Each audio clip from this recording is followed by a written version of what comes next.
అమ్మ ఇప్పుడు మోహంలో పడిపోతున్నారు. శ్రీకృష్ణుడు కూడా చెప్పాడు, ఇంతకుముందు చెప్తున్నారు కదా. ఈ మోహాన్ని ప్రేమగా ఎలా మార్చుకోవాలి? మోహము అంటే అతి ప్రేమ ఉన్న వాళ్ళకి ఈ మోహం ఉంటుందన్నమాట. సో అతి ప్రేమ, ఇప్పుడు ఫర్ ఎగ్జాంపుల్ ఒక కొడుకు ఏదన్నా సాధిస్తే నా వల్ల సాధించాడు అంటాం. ఓ తల్లిగా నేను ఇలా పెంచా అలా పెంచా అందుకని వాడు అలా తయారయ్యాడు అంటాం. సో కొంచెం తల్లి ఎనర్జీ ఉంటుంది, కానీ స్వతహాగా బిడ్డ పుట్టినప్పుడు వాళ్ళ ఓన్ స్టోరీ వాళ్ళకు ఉంటుంది. వాళ్ళ ఆత్మపరంగా వాళ్ళు ఏం చెయ్యాలి సాధించాలి అనుకుంటారో అది సాధించడానికి ఈ తల్లిదండ్రులు ఎన్నుకుంటారు ఆటోమేటిక్గా. అయితే అది మోహం ఉంటే మనం నేనే వీడికి అన్ని చేశాను, నేనే జాబ్ ఇప్పించాను, నేనే పెళ్లి చేశాను, నేనే ఇంత పెద్దవాడిని చేశాను అంటాం. అదే మనకి ప్రేమ ఉంటే అబ్బబ్బా నా కొడుకు ఎంత కష్టపడ్డాడు, మంచి ఎంత బాగా చేసుకున్నాడు వాడి కష్టార్జితంతో ఇదంతా జరిగింది అంటాం. అయితే ఎలా పోగొట్టుకోవాలి అంటే మనం అసలు ఎంతసేపు కూడా ఆ హనుమంతుల వారిని పిలుచుకొని వారి ఎనర్జీ మన బిడ్డ దగ్గర పెట్టి ప్రతి క్షణము నువ్వు కాపాడు, నువ్వు చూసుకో అని పూర్తి శరణాగతిలో ఉండాలి. మనం ఎప్పుడైతే శరణాగతిలో ఉంటామో ఏ మోహము, ఏ కోపము, ఏ ఇరిటేషను రాదు మన మధ్యలోకి. ఎందుకంటే ప్రతి ఒక్కటి ఆయనే చేశాడు, ఆయనే చూసుకున్నాడు అంటాం. తల్లి నేను చేశాను తల్లి అంటూ ఆ ఈగో రాదు. ఈగో ఎప్పుడు వస్తుందంటే మనము జనరల్ ఈ బాడీతో మనం ఏదో చేస్తున్నామని మనము హడావిడి పడితే తప్పకుండా ఆ ఈగో ముందుకు వస్తుంది. అది కాకుండా అంతా ఆయనే చూస్తున్నాడు, అంతా కొంతమంది అంటారు చూడండి, పెద్దవాళ్ళు అంటారు అంతా భగవంతుని దయ, మొత్తం భగవంతుడే చేశాడు, భగవంతుడే చూసుకున్నాడు, మేము ఇంత స్థితిలో ఉన్నామంటే ఆయన దయ అంటారు. అది పార్ట్ ఆఫ్ ద శరణాగతి. కానీ వాళ్ళు కూడా కంప్లీట్గా ప్రతి క్షణము, ప్రతి మినిట్, ప్రతిదీ కూడా వాళ్ళు ఇచ్చినదే నా దగ్గర ఉంది, ఈ జీవితము, ఈ శరీరము, అలాగే ఆ కొడుకు యొక్క ప్రాముఖ్యత, సక్సెస్, ప్రతి ఒక్కటి కూడా నాకు ఈ మాస్టర్స్ ఇవ్వడం వల్లే జరిగింది అన్నది. అంటే ఎవరినైతే మనం నమ్ముతామో వాళ్ళని పట్టుకుంటే ఆ పరమాత్ముడిస్తేనే కదా అన్నీ వస్తాయి. సో అది పట్టుకుంటే మనకి అసలు అర్షద్వర్గాలు అంటూనే ఉండవు. జలసి, కోపము, ఈర్ష, ఇవన్నీ అది ఆ మెయిన్ అది లేక కొంతమంది మంత్రాలు కూర్చొని చదువుతూ ఉంటారు, గీత మొత్తం వచ్చి నాకు శ్లోకాలు అంటారు, అన్ని మీనింగ్లు తెలుసు అంటారు. కానీ ఆచరణ మనం ఎంతవరకు చేస్తున్నాము అన్నది ముఖ్యం. గీత ఇప్పుడు శ్లోకాలు రావడం ఇంపార్టెంట్ కాదు, మీరు ఏదైనా నేర్చుకుంటే మీనింగ్ పరంగా దాన్ని పట్టుకొని లైఫ్లో ఆచరించడం ద మోస్ట్ ఇంపార్టెంట్. సో మనము ఆయన్ని కనుక గట్టి పట్టుకొని శరణాగతిలో ఉంటే తప్పకుండా, ఇప్పుడు హనుమంతుల వారు ఎలా పట్టుకున్నారు, హనుమంతుల వారు రాముని ఎలా పట్టుకున్నాడు, ఆయన అసలు వారు మనస వాచ కర్మన అసలు ఎక్కడ కూడా రాముడు గీత గీస్తే దాన్ని ఎటూ దాటకుండా ఆ స్థితిలో ఉంటారనమాట హనుమంతుల వారు. సో అలాంటి స్థితి మనందరం కూడా ఆయనలాగా అంకిత భావంతో శరణాగతితో ఉంటే డెఫినెట్గా ఇవేవి రావు. అసలు మనకి కర్మలు కూడా అంత కొట్టాల్సినవి కొట్టవు, మనం అంత శరణాగతిలో ఉంటే. ఆయన అన్నిటికీ నువ్వే సరే ఇది ఇచ్చావా, ఏం నేర్చుకోవాలి నేను ఇందులోంచి అంటూ ముందుకెళ్ళాలి. ప్రతి కష్టంలోంచి నేను ఇందులోంచి ఏం నేర్చుకోవాలి, ప్రతి కష్టంలోంచి ఓహో ఇది నేను ఒకప్పుడు చేశానా, ఇది నేను ఓకే నాకు ఇంత తక్కువ ఇచ్చావా థ్యాంక్ యూ, ఇంతే ఇచ్చావా థ్యాంక్ యూ, నేను ఇందులోంచి ఇది నేర్చుకుంటాను, సరే నేర్చుకోగానే అది రిలీజ్ అయిపోతుంది మీకు. అది ఎంత పెద్ద క్యాన్సర్ కానివ్వండి, ఏదైనా కానివ్వండి.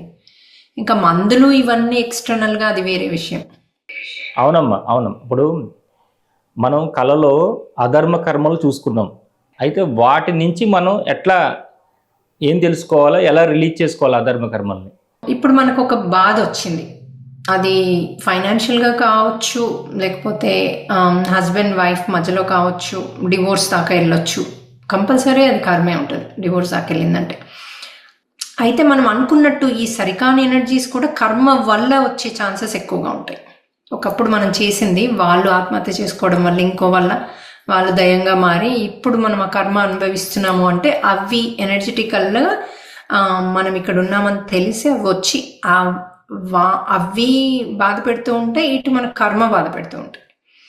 అయితే ఈ కర్మను మనం ఎప్పుడైతే డ్రీమ్లో డ్రీమ్లో క్లారిటీగా చూపిస్తారు. అవి ఉన్నాయి, ఇక్కడ ఇక్కడ నీ అధర్మము ఉంది, రెండు చూపిస్తారు. ఫర్ ఎగ్జాంపుల్ నేను ఒకటి చెప్తాను. ఒక ఆవిడకి ఏం డ్రీమ్ వచ్చిందంటే, ఊర్లో తను ఒక పెద్ద దొరలాగా ఉన్నాడనమాట.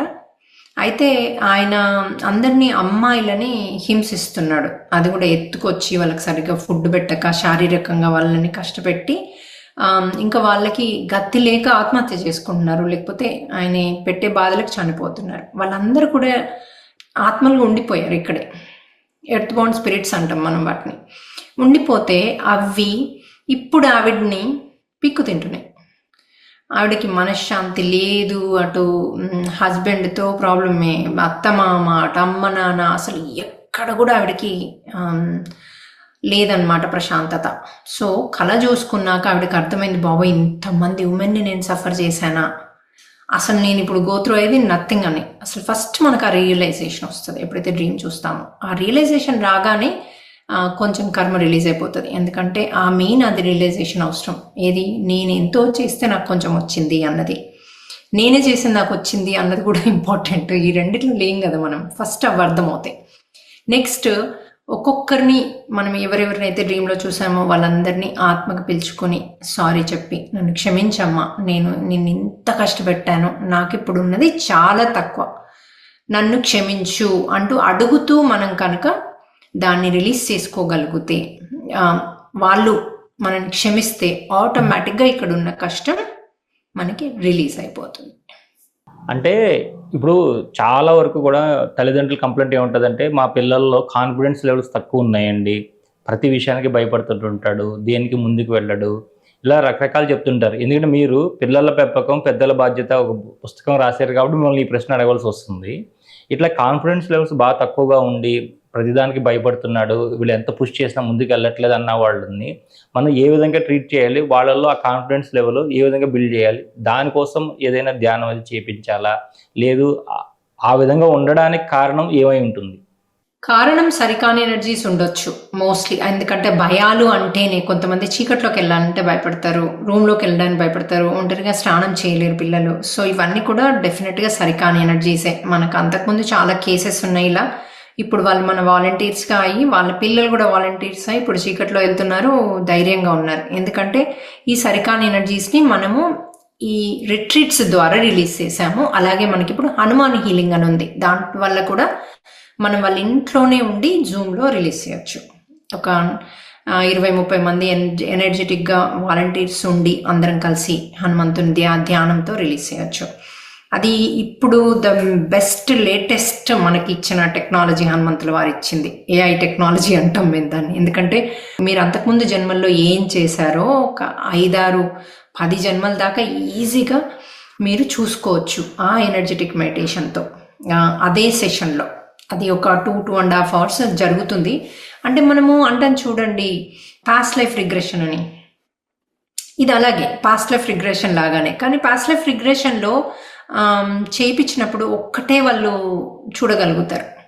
మనం ఇక్కడ మీకు ఎర్త్ బౌండ్ స్పిరిట్స్ చూడగలుగుతారు, ఏమైనా ఏలియన్స్ ఉన్నా చూడగలుగుతారు, పోర్టల్ ఉన్నా చూడగలుగుతారు. అట్లాగే కొన్ని జన్మలు ఒక 10, 15, 20 జన్మలు, 25, 30, 40 కూడా చూసుకునే కూడా చూసాం మేమంతా రికార్డ్ చేస్తాం సెషన్ని, లేకపోతే గుర్తుండవు తర్వాత. సో రికార్డ్ చేసి అవన్నీ ఒక్కొక్కటి ఏదైతే మనము అవి రికార్డ్ చేసామో వాటన్నిటికీ వారు 3 days సారీ చెప్పుకుంటూ ఒక్కొక్కటి తీసేసుకుంటారు. అట్లా వాళ్ళకి ఆల్మోస్ట్ ఒక 1-2 months, ఒక్కోసారి 3 months కూడా పట్టొచ్చు. 3 days ఒక్కొక్కటి అన్ని చూసుకుంటారు. సో అవన్నీ రిలీజ్ చేసుకున్నాక ఆటోమేటిక్గా వారి లైఫ్ అసలు హీలింగ్ అవ్వగానే నార్మల్ అయిపోతుంది లైఫ్. ఎందుకంటే ఈ అన్నీ వెళ్ళిపోతున్నాయి. ఈ నెగిటివ్ ఏలియన్స్ కూడా, నెగిటివ్ వాళ్ళు మనకు నష్టపెట్టే వాళ్ళు కొంతమంది ఏమో ఇక్కడికి వచ్చి స్టక్ అయిపోతున్నారు. వాళ్ళు నెగిటివ్ అనుకోండి మనలోకి రావడము, బాధ పెడతారు మనని. అదే అవి పాజిటివ్ అనుకోండి మనకు ఎనర్జీ ఇచ్చి హెల్ప్ చేస్తారు. సో ఇక్కడ మనం హెల్ప్ చేసే ఏలియన్స్ గురించి మాట్లాడట్లేదు, నెగిటివ్ ఏలియన్స్ గురించి. ఎవరైతే మనం నష్టపెడుతున్నారో దయ్యాలు కాకుండా ఏలియన్స్ గురించి కూడా. ఎందుకంటే మనకి ఈ హనుమాన్ హీలింగ్లో కనబడుతున్నాయి అవి చాలా క్లారిటీగా. మనకి హనుమంతుల వారు మనకి చూపిస్తున్నారు, చెప్తున్నారు. ఇవి ఇది విసుర అసురాత్మలు ఇవన్నీ కూడా మనకు తెలుస్తుంది ఇప్పుడు. అదే టైంకి మనకి ఎప్పుడెప్పుడు ఏది అవసరమో అది బుక్స్ రూపకంగానో ఏదో రూపకంగా మన జ్ఞానాన్ని ఇస్తున్నారు, డ్రీమ్స్ రూపకంగానో వేరే వాళ్ళ రూపకంగానో ఇస్తున్నారు మనకి. సో మనకి హీలింగ్ ద్వారా కూడా చాలా జ్ఞానం దొరికింది మాకు. అసలు ఎంత రోజు రోజుకి కొన్ని వింటుంటే మాకు ఇట్లా గూస్ బంప్స్ వస్తాయి, ఇది నిజమా, ఇలా కూడా అవుతుందా, అట్లా కూడా ఉంటుందా అని.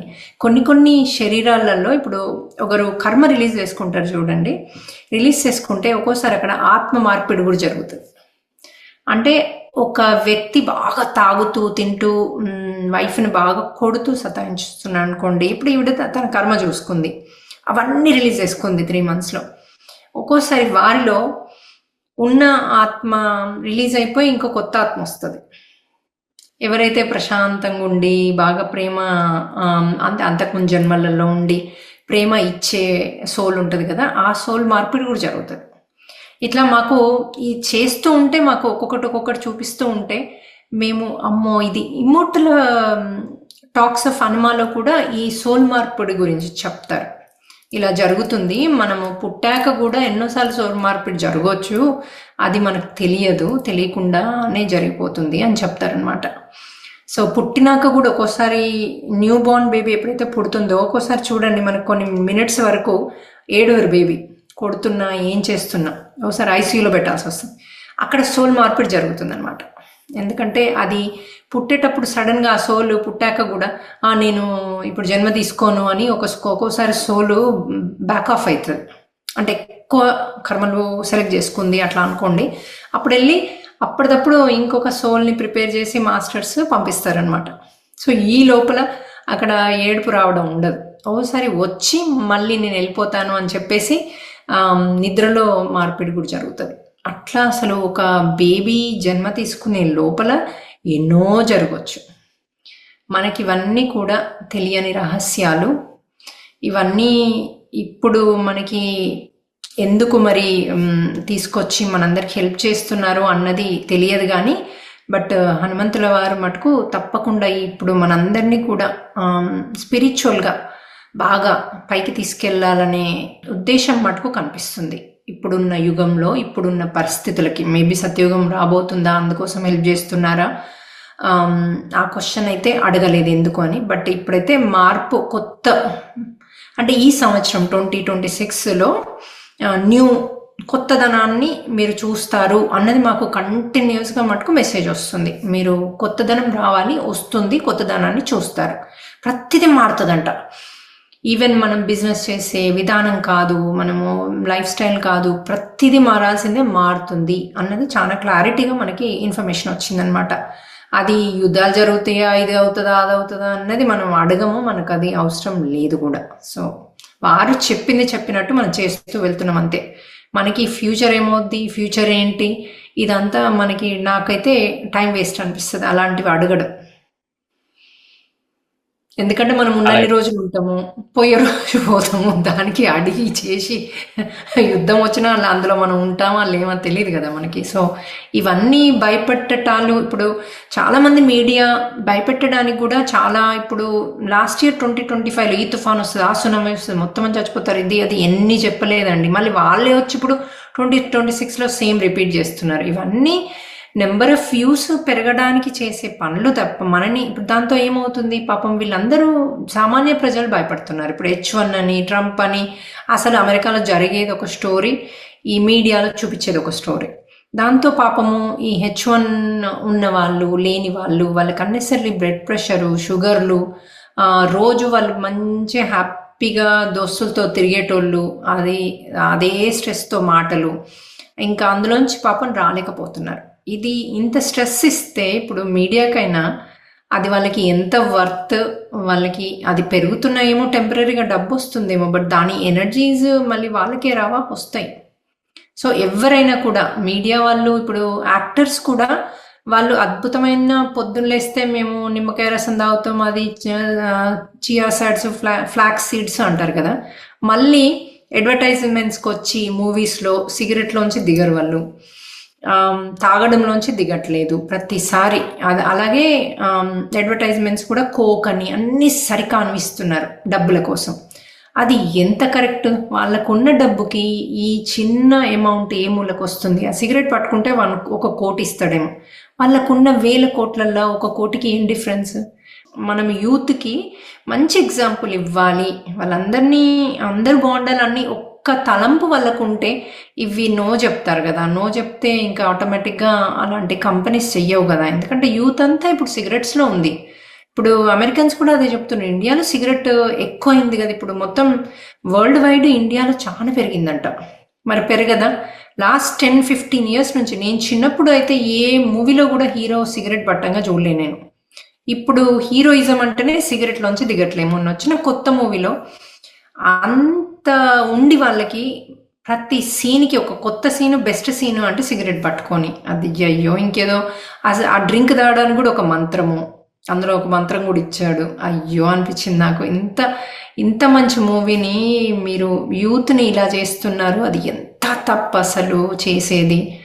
అది మళ్ళీ కర్మలు అంటూ వాళ్ళు మరి అందరూ సిగరెట్లు తాగితే వాళ్ళకు వచ్చే క్యాన్సర్లు కర్మలు మరి ఎవరికి పోతాయి అన్నది క్వశ్చన్ మార్క్ వాళ్ళే వేసుకోవాలి. ఎందుకంటే ఇప్పుడు మనకి డబ్బు లేనప్పుడు కొన్ని పనులు చేసేది వేరు, ఫ్యామిలీని మనం ఉద్ధరించుకోవడానికి. మనకు ఆల్రెడీ ఈ జన్మకు కాదు, కొన్ని వందల జనరేషన్స్ తాగి తిని అంత ఉన్నప్పుడు ఇలాంటి చేయడం అన్నది ఒకసారి వాళ్ళే ఆలోచించుకుంటే వాళ్ళకే అర్థమవుతుంది.